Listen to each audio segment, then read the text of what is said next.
When it comes to product design on our graphics cards, one of the most challenging and exciting areas we face is thermal design.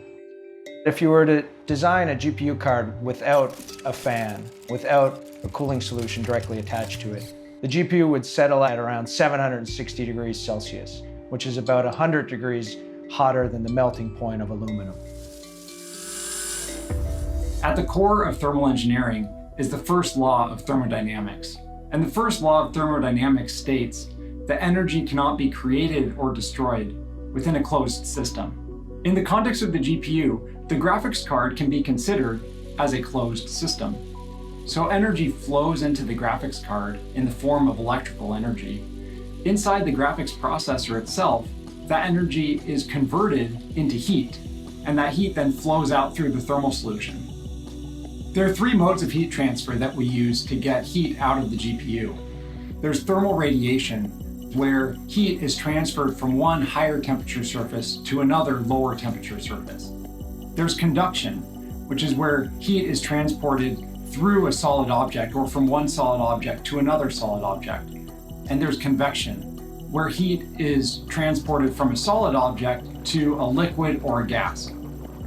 So how does energy transform into heat inside the GPU? That happens inside the transistors of the GPU, where it takes energy to make them switch on and off. That energy then is released as heat. That heat is then conducted up through the GPU and across the thermal interface material. There, it enters into the vapor chamber.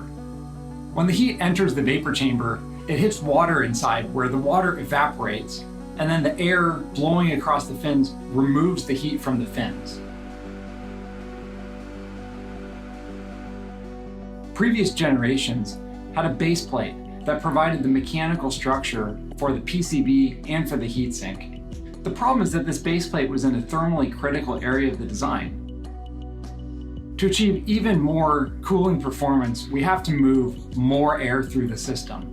So to look at how to do this, we turn to computational fluid dynamics tools in order to simulate how the air flows through the system.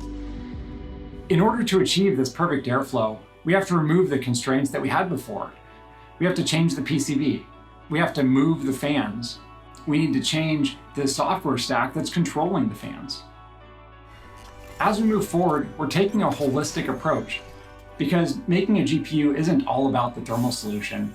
It's about bringing all the pieces of the product together, considering thermal design, mechanical design, electrical design, with industrial design, tying it all together to unleash the full potential of the GPU with an obsessive focus on keeping the system cool and quiet.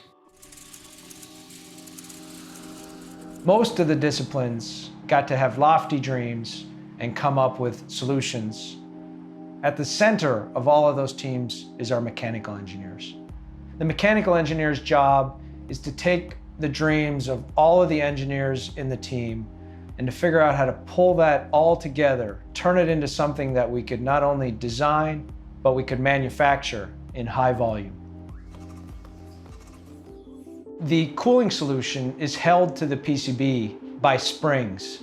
These springs historically are very tall, so we challenged our mechanical engineers to come up with a leaf spring design to keep the springs that hold the thermal solution to the GPU low profile enough that we could fit a back cover over them.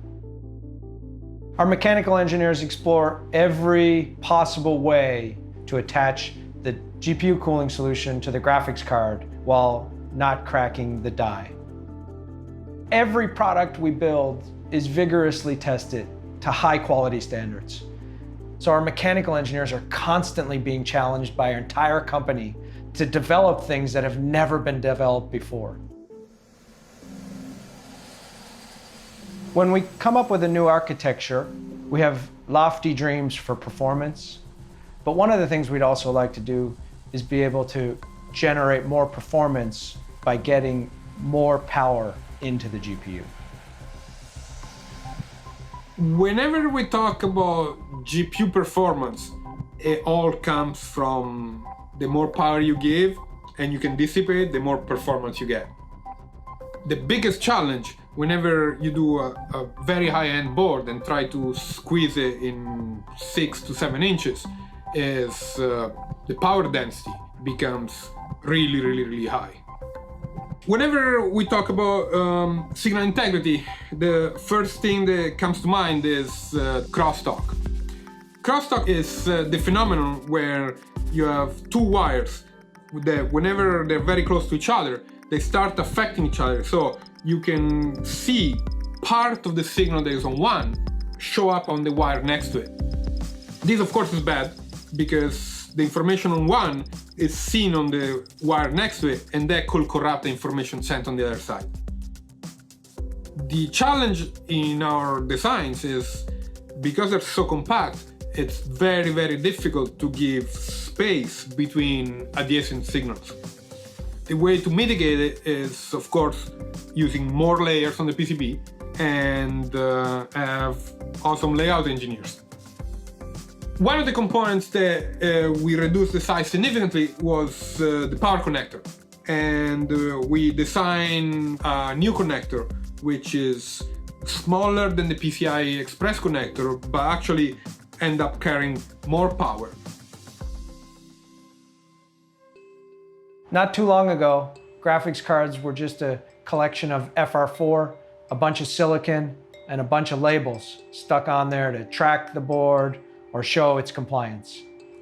One of the things our industrial designers wanted to do was to, of course, allow the thermal architecture we came up with to be realized, but they also wanted to find a way to get the design out of the way.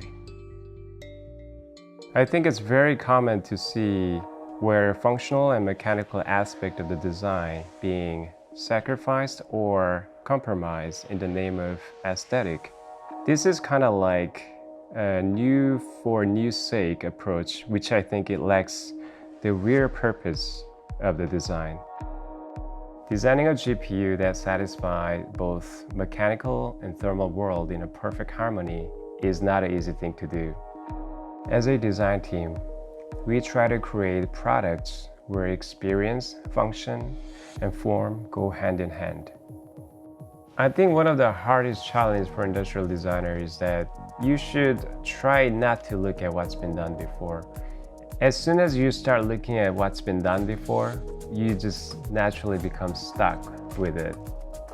As a design team, before we start diving into conceptualization phase, we naturally gravitated towards this idea where really the thermal aspect of design is fully embraced. From that foundation, we were able to achieve this breakthrough thermal technology.